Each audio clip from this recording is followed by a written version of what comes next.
Now, the New York Knicks' future may look good because of Kristaps Porzingis, but the process to get to this point was pretty rough, and Knicks fans have had to deal with some dumb things over the years. The recent one being the Phil Jackson controversy, with some questionable basketball moves that he has made trying to implement the triangle, as well as just the way he's dealt with Carmelo Anthony. And when the Knicks acquired Melo multiple years ago, I don't know if they really envisioned the way that it ended up turning out. It's been a few rough seasons. However, there were two moments, I would say, where the Carmelo Anthony-led New York Knicks were really something. And you could actually make the argument that the first one had little to do with Carmelo Anthony, and that was Linsanity, when Jeremy Lin just was the #1 thing in basketball for about a 3-week stretch. But what we're going to be talking about is the Knicks team of the next season, the 2013 New York Knicks, where amongst all the mediocrity and negativity, for one season, a group of players came together to win 54 games and remind Knicks fans of some happier days. And it's impressive how they did a lot of this with Amari Stoudemire only playing 29 games due to some lower body injuries. So we're going to dive into this team, and we're going to remember when Madison Square Garden was a little more fun. And when you start with this team, you have to start with Carmelo Anthony, a guy who has garnered some criticisms over the years as being someone who may not be able to really win you basketball games. I would disagree with that. I just think he never really had the right teams around him. He was at the top of his game in 2013. Basically 29 points a game, efficient from the floor, 7 rebounds a game, and Melo also finished 3rd in MVP voting this season. But a lot of this was beyond the numbers for him. To see a guy like Carmelo leading a team like this when you always knew he could. But he was not the only offensive source for these New York Knicks. We got to talk about J.R. Smith, who might be a spot shooter for the Cavaliers today, but back on these Knicks, he was actually a huge source of creation for New York. 18 points a game for JR, and these two were really the lifebloods, if you will, of the Knicks scoring. It wasn't exactly the most creative basketball in the world. A lot of it was isolations, but my God, if it wasn't effective. The Knicks were 3rd in offensive rating this season, and I think a big reason for it was just they always had at least one of these guys on the floor. JR would win 6th Man of the Year this season, beating out Jamal Crawford. And I think this Knicks team was kind of a preview of the way teams play today. One of those ways being just how they staggered these two's minutes. I mean, sure, they shared a lot of minutes on the floor together, but if Carmelo Anthony was not out there, then J.R. Smith was definitely out there to contribute scoring for this Knicks team. I would say J.R., you always saw the talent with him, and you saw the questionable shots he would take, and you were hoping that he could finally put it together, and he did that in helping out Melo really lead these guys from an offensive standpoint at least. But of course, offense is not the only thing. We got to talk about defense. This team didn't exactly have a lot of natural defensive players, but Tyson Chandler was one of them, and at this time, Chandler was still one of the best defensive players the league had. The rim protection, the pick-and-roll coverage, the help defense, his ability to play one-on-one against post-up big guys. If he ended up switched onto a perimeter player, he'd still have a chance. Chandler was fantastic for them as they were 18th in defense this year. And offensively, I think Chandler kind of began the framework for what we look at for today's NBA centers, the defense-first, athletic guys who can catch an alley-oop, grab a few offensive rebounds, and generally be kind of out of the way offensively, just clean up other guys' messes.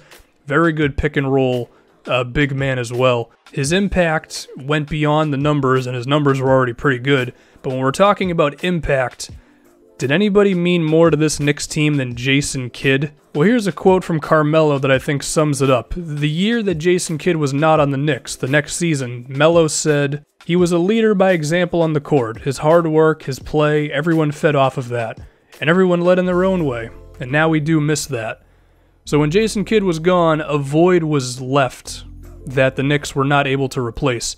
And I want to get to kids' playmaking in a second, but first I want to touch on Raymond Felton, who has had an up-and-down NBA career, but this was one of his better seasons as he was in shape for the Knicks, and he was actually their third scorer pretty much, because you had Melo with the big point total of around 29 points, J.R. Smith around 18, Felton was putting up a solid like 13 points and 5 assists for the Knicks this season. He was the third creator for them who could actually force some attention from the defense.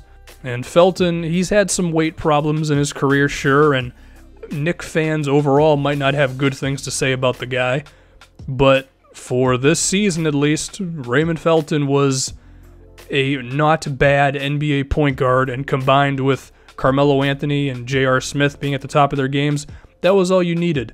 And when you had two guys in Jason Kidd and Raymond Felton, you know, Felton, he wasn't good enough to run an offense, and Jason Kidd was too old to do it at this point, but their combined playmaking abilities made these Knicks pretty difficult to defend. I mean, Felton averaged around 5 assists, Kidd would average around 3 coming off the bench, and that was about all that the Knicks really needed in terms of creating, given everything else they had offensively. Got to give some credit to Pablo Prigioni. He was also a member of this. He didn't play as much as Felton or Kidd, but when he came in there, he gave them good minutes. And all that passing was contagious, as these Knicks were ridiculous from the three-point line.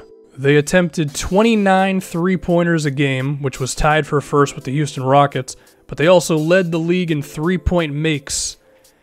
And this is the sort of thing that the Knicks have been missing for a while now, is just that team synergy, the ball moving around. You know, the individual players on this team, they were good, but that three-point shot is what really took them to another level, because the constant spacing they had, playing Carmelo Anthony at the power forward position, it just led to so many threes the teams didn't know how to defend. And we're speaking of three-pointers, I don't know if anybody fit that style better for them than Steve Novak with his signature championship belt pose after every make. The amount of energy that he would bring into Madison Square Garden whenever he would enter the game for his 15 to 20 minutes was pretty insane. And there was a stretch of time where it felt like the guy could just never miss from outside. Another role player to speak of would be Iman Shumpert, who also contributed well from the three-point line this season, combined with his athleticism and his defense. Now, how did the regular season turn out for these guys? Carmelo Anthony would lose out on the MVP to LeBron James, which, no complaints there, LeBron was by far and away the best player in the league. But it was still a huge step up for Melo to be getting that much respect from the MVP voters, and going into the postseason, this team was riding a high as they went on a huge winning streak right before the season ended. In round 1, the Celtics gave them a little bit more of a scare than you would like, as it almost went to a Game 7 in New York, but eventually the Knicks would win that series in 6. Round 2, they would face the physical, tough, defensive Indiana Pacers, a team that may have just been a little too much. Carmelo Anthony was able to still do his thing with his point totals, but they really got to J.R. Smith. J.R. had a tough time throughout that entire series, and in an intense Game 6, the one play that really sums it all up, the block, where Roy Hibbert sent a dunk by Carmelo Anthony back, and Indiana would go on to meet LeBron and Miami in round 3. But I think this Knicks team should be remembered for all the positives, because it was really what you want out of a basketball team. It was playmaking, there was leadership, there was a mix of older guys as well as younger guys. It was a star player at the absolute peak of his game, and everything just worked for one season. The years after, it wasn't the same, and, well, now the Knicks are where they are. But for a one-season stretch, for an 82-game stretch, they won 54 games, and basketball in New York was just fun. And even though I'm not a Knicks fan myself, isn't the NBA just a little bit better when the Knicks are good?